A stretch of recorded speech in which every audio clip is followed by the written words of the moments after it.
Are you insecure and about to make a stupid request or decision? I hope not. Welcome to the Daily Devo. I am Vince Miller. Before we dive in today, I just want to encourage you guys, go to our website today, beresolute.org. Stop at our homepage. Check out all of our Bible studies for men that we're launching this fall. We have some classics in there that are easy to use with your men, but we're launching a couple of brand new ones that you're going to see promos for in the coming weeks. One is Galatians. It's entitled A Man's Fight for Freedom. Check out the promos to this. The videos are done. The book's about to come out. I want to encourage you, if you are starting a small group for maybe men in your church or know someone who is, encourage them to check out these promos, the preview of the video. I think you'll be blessed by it. With that, let's dive into our text today. We are in 1 Samuel chapter 8. I've titled this chapter, When Our Insecurities Define Us. And today, I'm going to be reading verses 7 through 9. It reads, "And the Lord said to Samuel, Obey the voice of all the people in all that they say to you, for they have not rejected you, but they have rejected me from being king over them." This is not a good moment for Israel. "According to all the deeds that they have done from the day that I brought them up out of Egypt, even to this day, forsaking me and serving other gods, so they are doing also to you." Fascinating. "Now then, obey their voice, only you shall solemnly warn them and show them the ways of the king who shall reign over them." Oh boy. Famous last words right here, right? When we are insecure, we are all prone to making decisions we will later regret. I've been there, and so have you. But if we're not careful, these insecurities, often based in untruthful biases, can lead us into irreversible consequences in our lives. And here are some famous last words of insecure people who end up making stupid decisions. For example, "But all my other friends are going." "But one little look won't hurt. She came on to me."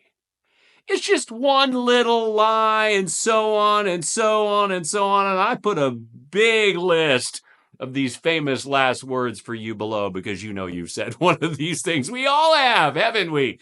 But if we back up just one verse in this text, we read Israel's famous last words. Here they are. "Give us a king to judge us." Give us a king to judge us. And here is what is so fascinating about this moment. God responds by instructing Samuel to give them exactly what they wanted. I mean, the people of Israel have legitimately identified the right issue, which is the transition of Samuel in his old age out as a judge and the need for a new leader. But regrettably, they presented the wrong solution. They are so committed now to the wrong decision that they do not see it as a direct rejection of God as their king. Yet God tells Samuel to give them exactly what they want. Absolutely fascinating moment. Let me just give you some wisdom right here. When you face an insecure moment in your life and a big decision, the best thing, the absolute best thing that you can do is set your desires aside and seek God's desires. Period. Absolutely, period. Just do that. You know, here's why. Our will is deceptively devious. It finds justification in all kinds of things, circumstances, comparisons, confirming voices. Sometimes we will perceive these confirmations as God's will when they are not God's will.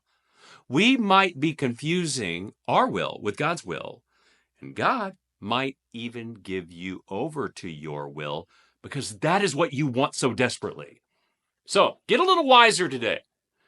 The next time you're insecure, try this. It's very simple. Set your desires aside for a moment. Take a fresh look at the situation and assess the problem. Consider your solution, then consider God's solution. As Samuel does for Israel, now play the tapes for.